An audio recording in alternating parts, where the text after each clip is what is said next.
Hi friends, எல்லாருக்கும் வணக்கம். எல்லோரும் எப்படி இருக்கீங்க? எல்லோரும் நல்லபடியாக இருக்கிறதுக்கு நான் கடவுளை வேண்டிக்கிறேன். எல்லாருக்குமே ஜெய் ஜெகநாத் நமஸ்கார். இன்று பிறந்தநாள் திருமண நாள் கொண்டாடும் அனைவருக்கும் நல்வாழ்த்துக்கள். எல்லோரும் எப்போதும் ஹாப்பியாக இருங்க. இன்றைக்கி ஈவினிங் அண்ட் நைட் விளாக் தான் பார்க்க போகிறோம். வீடியோ எடுக்கிறது நேற்று சரிங்களா. நேற்று என்னால் வீடியோ போட முடியல. என்னென்னா ஒரு 2-3 நாளைக்கு முன்னாடி அக்காவுக்கு கூட சேலை மாற்றிட்டு வந்தோம்லங்க. அன்றைக்கி தயிர் வாங்கிட்டு வந்தோன்னு சொல்லியிருப்பேன். ஆனால் நான் சாப்பிட்டது என்னவோ காலையிலங்க. மதியத்துக்கு மேலே இங்கே மழை வர்ற மாதிரி தூறல் வச்சு இருட்டினால நைட்லேயுமே, ஆனால் நைட்டு ரொம்ப வேர்க்குங்க. சாயங்கால நேரத்தில் கொஞ்சம் கூலாக இருக்கிற மாதிரி இருக்கும். அப்படி கிளைமேட் மாறினாலே என்னவோ அதை விட ரொம்ப நாள் கழித்து தயிர் சாப்பிட்டதுமே நேற்று லைவ் போயிட்டு முந்தினத்து லைவ் போனதுக்கப்புறமே நான் ஆவி பிடிச்சிட்டு தான் தூங்கினேன். அதே மாதிரி இன்றைக்கி கொஞ்சம் தலைவலி உண்மையாகவே ஒரு மாதிரி இருக்குது. அதை விட என்னோடய ஹஸ்பண்டுக்கு அந்த கொஸ்டின் ஆன்சர் வீடியோவில் கூட அவரோட கண்ணெல்லாம் வீங்கியிருக்கும்ல, என்னன்னு தெரியலங்க. அந்த 2 நாளாக நைட்டு மட்டும் ஜுரம் இருக்கும், காலையில் சரியாயிரும். ஃபஸ்ட்டு நாள் சாதாரணமாக விட்டுட்டாரு. நேற்றும் அதே மாதிரி இருந்தது. நேற்று லைவ் போட்டுட்டு சாப்பிட்டுட்டு தூங்குற வரையும் ஒன்றும் இல்லை, நைட்டில் ஜுரம் வந்துடுச்சு. ஒருவேளை மறுபடியும் மலேரியா வந்துருச்சா என்னன்னு தெரியல. நான் இதுக்கு முன்னாடி எடுத்த வீடியோ கூட நான் உங்களுக்கு ஆட் பண்ணுறேன். சாயங்கால நேரத்தில் ஒரு 4 மணிலேருந்தே, ஆனால் 4 மணிக்கெலாம் இங்கே நல்ல வெளிச்சமாக இருக்கும். புகை இல்லாமையோ ஃபேன் இல்லாமல் உட்காரவே முடியாது. அதனால தான் இப்போல்லாம் லைவ் வீட்டுக்குள்ளேயே நாங்கள் உட்கார்றது. காலெல்லாம் செம்மையாக கடிக்குது. நைட்டில் ஃபேன் ஆன் பண்ணியிருக்கோம். கொசுவலை போட்டால் ரொம்பவும் வேர்க்குது. அதனால் கொசுவலை போட்டு தூங்குறதில்ல. பாப்பாவோட முதுகெல்லாம் பிம்பிளாக இருக்கும். செம்மையாக கொசு கடிக்குதுங்க. அதனால் அவருக்கும் மலேரியா ஃபீவர் வந்துருச்சா என்னன்னு தெரியல. இன்னைக்கு ஹாஸ்பிட்டல் போயிட்டு வந்தாங்க. பிளட் டெஸ்ட் எடுக்கல. ஆனால் அவங்க மாத்திரை மட்டும் கொடுத்துட்டு சாப்பிடுங்க, 2 நாள் சாப்பிடுங்க, தொடர்ந்து அதே மாதிரி இருந்ததுன்னா அப்போ பிளட் டெஸ்ட் எடுத்துக்கலான்னு சொல்லியிருக்காங்க. தமிழ்நாடுக்கு போகிறதுக்கு இன்னும் எத்தனை நாள் இருக்குது? புதன்கிழமை 4 நாள் தான் இருக்குது. அதுக்கிடையில் இப்படி இருக்கிறது வேற கொஞ்சம் பயமாக இருக்குது. ஏதாவது சீரியஸான ப்ராப்ளம் ஆயிருமோன்னு அவங்கள வேற பார்த்துக்கிறது. அப்புறம் ஹாஸ்பிட்டல் போயிட்டு வந்ததுக்கப்புறம் தலையெல்லாம் ரொம்ப வலிக்குதுன்னு சொல்லிட்டு இருந்தாங்க. அதனால் எனக்குமே தலைவலிங்கிறனால அந்த அளவுக்கு என்னால் வீடியோ எடுக்க முடியல. இப்போ அவங்களுக்கு இப்படி விட்டு விட்டு ஜுரம் வர்றனால சாப்பாடு சாப்பிடக்கூடாதுன்னு சொல்லிட்டாங்களா. அதனால் நல்லாயிருக்கு. அதனால் சப்பாத்தி செய்ய போகிறேன். அதுக்கப்புறம் பருப்பு செய்யணும். மாமனார் வேறு தனியாக மார்க்கெட் போயிருக்காரு. அவங்களுக்கு சாப்பிட்றதுக்கு மீன் கூட வாங்கிட்டு வரலாம், என்னன்னு தெரியல. ஆனால் இதுக்கப்புறம் எனக்கு சமையல் வேலை இருக்குது. ஓகே, டைம் இப்போ 6:28. இதுக்கப்புறம் நான் என்னென்ன வேலை செய்கிறேன்னு தான் இன்றைக்கி காமிக்க போகிறேன். இப்போ தான் என்னோடய வீடியோ ஃபஸ்ட் டைம் பார்க்குறீங்க அப்படின்னா please like, share, then subscribe பண்ணிவிட்டு பாருங்கள். வாங்க வீடியோக்குள்ளே போகலாம். இது முந்தானேத்து சாயங்காலம் ஒரு 4:45 தாங்க இருக்கும். 5 மணிக்கே கூட இங்கெல்லாம் வெளிச்சமாக இருக்கும். காலையில் 5 மணிக்கு நல்லா விடிஞ்சிரும். ஒரு 6:30 அந்த மாதிரி டைமில் தான் இருட்டாக இருக்கும். ஆனால் அன்னைக்கு சாயங்காலம் மழை தூறுற மாதிரி இருந்துட்டு கரண்ட் வேறு போயிடுச்சுங்க. பாப்பாவுக்கு செம்ம தூக்கம். உண்மையாகவே நான் அவளுக்கு முதல்ல அடுப்பு பற்ற வச்சு வேப்ப இலையை போட்டு புகை மூட்டிட்டு அதுக்கப்புறம் தான் பாப்பா கொஞ்ச நேரம் தூங்குனாலே. வீட்டுக்குள்ளே சுத்தமாக தூங்கவே முடியல. செம்ம கொசு கடிங்க. எந்த அளவுக்கு நம்ம புகை மூட்டுறோமோ அந்த அளவுக்கு வெளியே கொஞ்ச நேரம் உட்காந்துருக்கலாம், இல்லாட்டி சுத்தமாக உட்காரவே முடியாது. நல்ல முதல்ல வேப்ப விறகு வச்சு தீ மூட்டிட்டு அதுக்கப்புறம் போட்டிருக்கேன். ஒரு 2 மணி நேரம் இன்றைக்கி உட்காரலாம். நேற்று காலையில் மார்னிங் சமைச்சது சாதம், உருளைக்கிழங்கு தக்காளி போட்டு குழம்பு, தயிர் சாப்பிட்ணுன்னு ரொம்ப ஆசையாக இருந்ததுங்க. ரொம்ப நாள் ஆச்சு. அடிக்கடி வயிறு ஹீட் ஆகிட்டே இருக்கும். அதனால தான் சாப்பிட்டேன். ஆனால் அது வினையாயிடுச்சு. இது சாப்பாடு தண்ணி, அதுக்கப்புறம் முருங்கைக்கீரை வேக வச்சு வெள்ளைப்பூடு கொஞ்சம் தட்டி போடுவாங்க. அதுக்கப்புறம் மஞ்சள் உப்பு மட்டும் போட்டு கொதிய வச்சு இறக்குவாங்க. அது நல்லாயிருக்கும், ரொம்ப ஹெல்தி. பாப்பாவுக்கு ரொம்ப பிடிக்கும் போல். சாப்பிட்டெல்லாம் முடிச்சதுக்கப்புறம் மாமனார் இந்த சின்ன சின்ன விறகுலாம் வெட்டி வச்சுருந்தாங்க.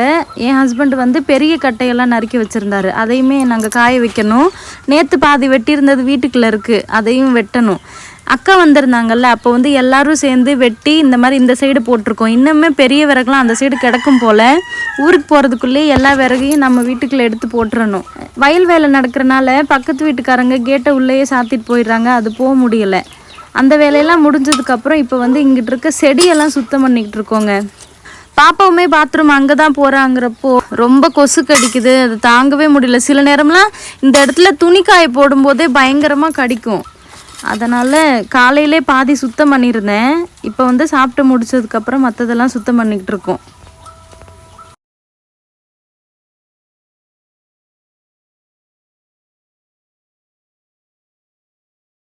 செம்ம வேர்வைங்க.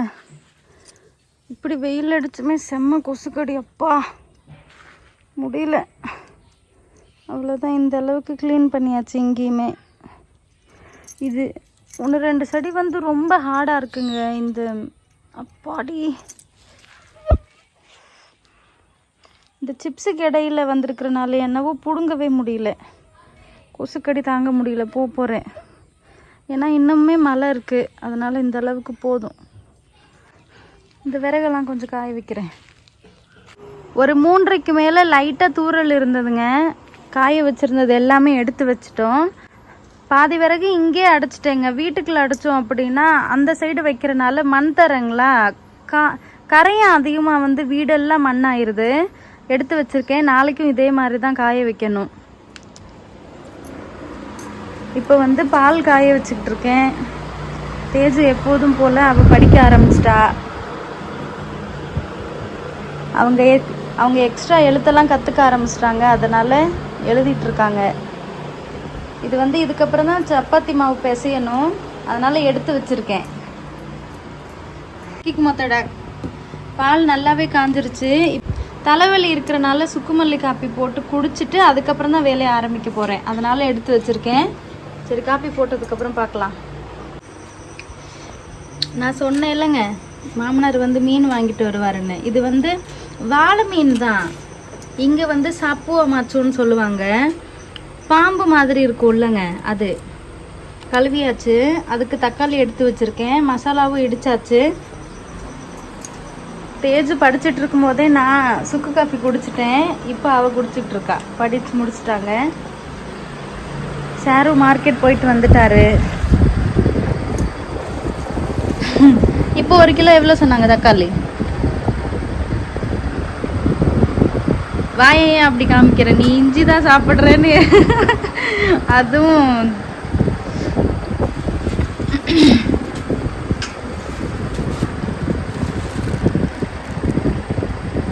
தமிழ்நாட்டில் செய்கிற மாதிரி செய்கிறேன். கருவேப்பிலை ஒரே ஒரு கொத்து போட்டால் போதுமா? கொஞ்சம் சீரகம், கொஞ்சம் கடுகு, கொஞ்சமாக கருவேப்பிலை.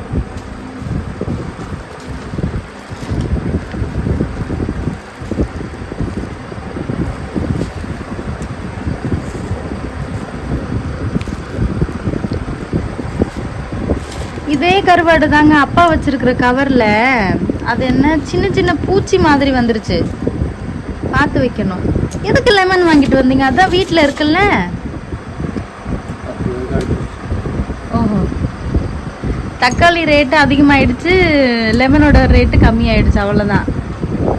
உங்களுக்கு சப்பாத்தி செஞ்சுட்டேன். பார்க்குறதுக்கு மேலே கொஞ்சம் மாவு இருக்கிற மாதிரி இருக்கும். நான் மாவு பிசைஞ்ச பாத்திரத்தில் தான் வச்சுருக்கேன். இந்த பாத்திரத்தில் தான் மூடி வைக்கிறதுக்கு கொஞ்சம் ஈஸியாக இருக்கும். அதுவும் இல்லாமல் இங்கே வந்து எண்ணெய் சேர்க்க மாட்டோம்.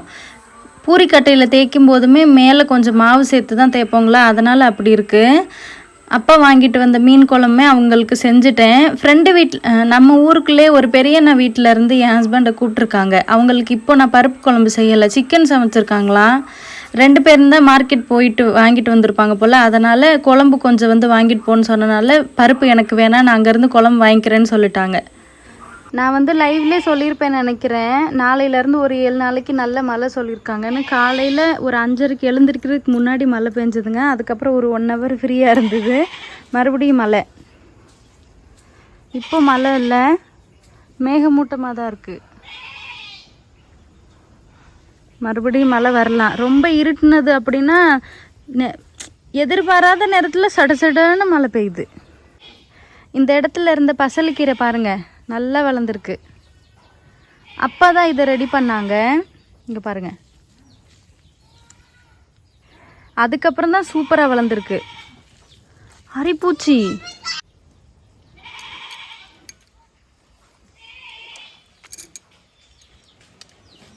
மறுபடியும் ஒரு டைம் சாம்பல் போட்டு விடணும்னு நினைக்கிறேன். அரிப்பூச்சி எல்லாம் வருது.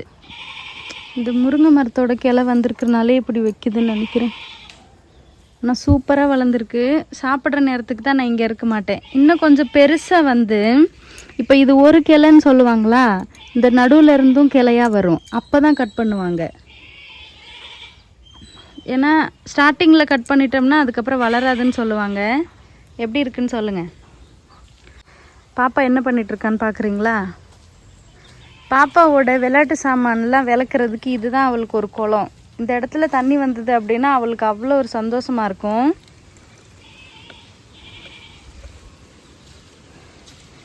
இதெல்லாம் பாத்திரம் விளக்கிட்டு இருப்பா. மறுபடியும் மழை வர்ற மாதிரி இருந்தால் உள்ளே வந்துடுங்க பாரு, ரொம்ப இருட்டுது. சரியா? மழை தூரல் வைக்குதுமா, பார்த்துட்டு உள்ளே வந்துடு. சரியா? அது இருக்கட்டும், அங்கே போவேண்ணா. செருப்பு போடாமல் நீ அங்கே போகக்கூடாது, பாம்பு வரும். சரி, மழை வரும்போது உள்ளே வந்துடு. நான் அப்பாவுக்கு ரொட்டி செய்யணும். நம்மளோட பப்பாளி மரத்துலேயுமே காய் பாருங்கள் எவ்வளோ சூப்பராக வந்திருக்குன்னு.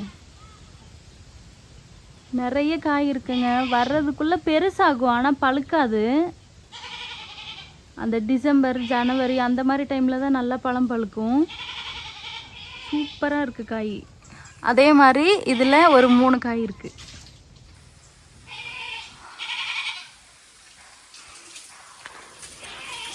சமையல் எல்லாமே முடிஞ்சது. அவங்களுக்கு பருப்பு செஞ்சுட்டேன். சப்பாத்தி மட்டும் தேய்ச்சி ரெடி பண்ணணும். மறுபடியும் பாருங்கள் எப்படி இருட்டுதுன்னு. மாவு தேய்ச்சிட்ருக்கேன். தேய்ச்சி பாருங்களேன். என்னது அது? என்னதுமா இது? பொண்ணு மாமா. இது என்னது? அந்த மாவெல்லாம் வச்சிருக்கே, அது என்னது சொல்லு. இந்த மாவெல்லாம் பொண்ணு மாமா வச்சிருந்ததுல இது என்னவா இருந்துச்சு? அது என்ன சொல்லு? கட்டி. சரி, அந்த மாவெல்லாம் அந்தந்த இடத்துல வச்சிருக்கிறல்ல, அதுக்கு பேர் அது என்னது சொல்லு? லேம்பு. அப்புறம் எப்படிம்மா வச்சிருக்க? நான் நினைச்சேன் நீ மறக்காம அதை தான் வச்சிருக்கியோன்னு. அப்பா கிட்ட போய் காமி. கீழே விழுந்துருச்சு. அப்பா கிட்ட போய் காமி. அப்பா கிட்ட போய் காமி. எங்க காமி ஓடு. போ காமி சும்மா. தேஜு பாருங்களேன். என்னன்னு கேளுங்க, அவ என்ன சொல்றான்னு கேளுங்க.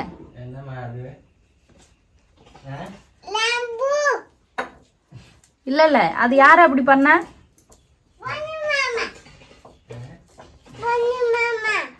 என்னோட அண்ணா மாரியம்மன் கோவில் திருவிழாவுக்கு வேல் குத்திருந்தாங்கல்ல, அதை அவ இப்படி பண்ணிட்டு வந்து காமிக்கிறா.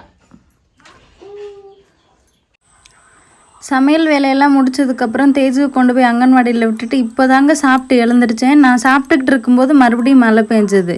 இன்றைக்கி ஃபுல்லாக நல்ல மழைன்னு தாங்க நினைக்கிறேன். எனக்கு மெசேஜ் வந்துக்கிட்டே இருக்குது, சேஃபாக இருங்க, மழை பெய்யும், சேஃபாக இருங்கன்னு. இப்போ தான் மழை விட்டுச்சு.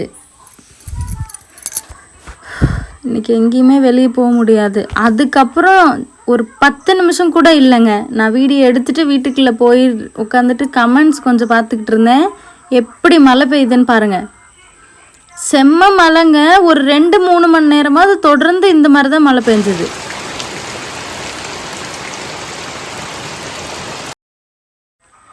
டைம் இப்போ 5 மணிங்க. பாத்திரம் எவ்வளோ இருக்குது பார்த்தீங்களா? இன்றைக்கி ஃபுல்லாக நல்ல மழைங்க. இப்போ கூட மழை விட்டதுக்கப்புறம் தான் வீடியோ எடுத்திருக்கேன். ஆனால் மழை தூரிக்கிட்டு இருக்கு.